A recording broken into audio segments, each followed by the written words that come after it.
तो इतने बड़ा जो आबादी है, ओबीसी का 52% से ज़्यादा आबादी है, उसको 14% आरक्षण मिलता है। अनुसूचित जाति को, जिनका आबादी यहाँ लगभग 13% है, उनको 10% मिलता है।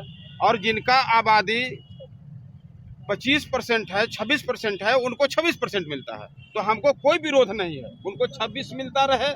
लेकिन हम लोगों को जो आरक्षण काटा गया है, 27% से काट के 14% किया गया है, जो राष्ट्रीय परिप्रेक्ष्य में 27% आरक्षण लागू है, वो झारखंड में भी लागू होना चाहिए, जो बिहार में भी मिलता है, अन्य राज्यों में भी मिलता है। दूसरा है हम लोगों का मुद्दा, अनुसूचित जाति को भी 12% आबादी जो है, 12% आरक्षण का अनुशंसा किया गया। ओबीसी को भी 27% अनुशंसा किया गया। अभी राज्यपाल महोदय से हम लोग बात किए तो ये अनभिज्ञ थे। इनको पहले के राज्यपाल महोदय के समय में 2022 में, जैसा कि उनको बताया गया कुलकर्णी जी के द्वारा कि 2022 में आया था, तो हम लोग राष्ट्रपति को भेज दिया है।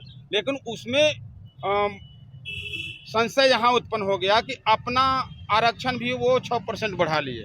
27% इधर तो किए, लेकिन 6% बढ़ा लिए। इस वजह से राष्ट्रपति महोदय शायद उस पर विचार नहीं कर रहे हैं। तो पुनः हम राज्य सरकार से मांग करते हैं कि पिछड़े वर्ग को 27% आरक्षण राष्ट्रीय परिप्रेक्ष्य में जो मिलता है, वो झारखंड में भी मिलना चाहिए। और अनुसूचित जाति को 12% आरक्षण मिलना चाहिए।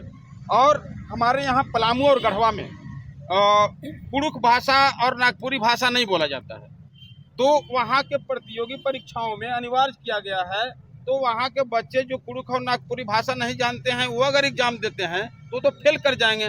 और जिले के बाहर के लोग जो नागपुरी और कुड़ुख भाषा जानते हैं, वो उसमें पास करेंगे तो नौकरी तो उनको मिलेगी। तो हम लोगों ने ये आज मांग रखा है सामूहिक रूप से कि जो झारखंड में जो सरकार के द्वारा जो थोपा गया है पलामू और गढ़वा में, उसको हटा करके वहाँ पर हिंदी बोला जाता है, भोजपुरी और मगही बोला जाता है।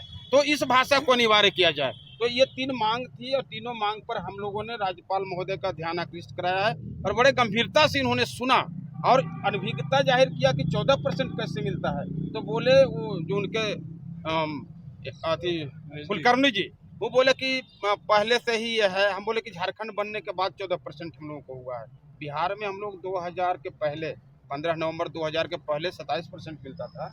बिहार बनने से अलग होने के बाद झारखंड बना, तब 14% हुआ है। तो हम लोगों का मांग है कि जो 27% आरक्षण मिलता था मिलना चाहिए।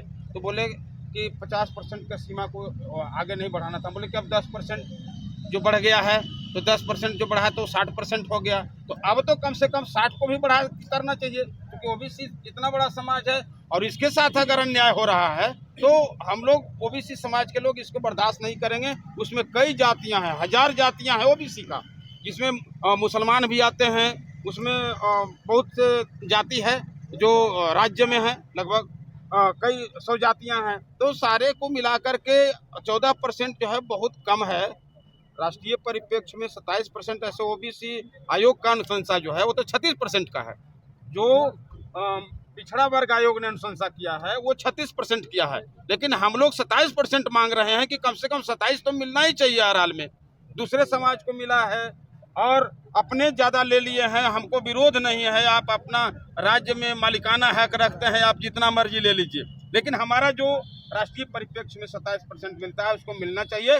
अगर नहीं लागू हुआ तो हम लोग चरणबद्ध आंदोलन करेंगे और आने वाले दिन में राजभवन के सामने अनिश्चितकालीन हम लोग पिछड़े समाज के तमाम लोग और दलित समाज के जो अनुसूचित जाति के लोग हैं, वो तमाम लोग यहाँ पर हम लोग भूख हड़ताल पर बैठेंगे। और ये हंगर स्ट्राइक जो होगा वो बेमियादी चलेगा। जब तक आरक्षण की व्यवस्था नहीं बना दी जाएगी तब तक हम लोग भूख हड़ताल पर बैठेंगे। और आज आपके माध्यम से, आपके चैनल के माध्यम से हम चेतावनी देना चाहते हैं सरकार को, और केंद्र सरकार को भी चेतावनी देना चाहते हैं कि आप झारखंड के जो पिछड़े वर्ग के लोग हैं उन पर अविलंब आप जो है अपना दृष्टिकोण साफ करें। और यहाँ पिछड़े वर्ग को 27% आरक्षण मिलना चाहिए। राज्य सरकार से भी मेरा आग्रह है और केंद्र सरकार से भी आग्रह है, बीच में जो है हम लोग को झूला झूलाने की तरह नहीं करें। आप 27% आरक्षण हर हाल में लागू करें। वैसे हम लोग इस लड़ाई को व्यापक करने जा रहे हैं।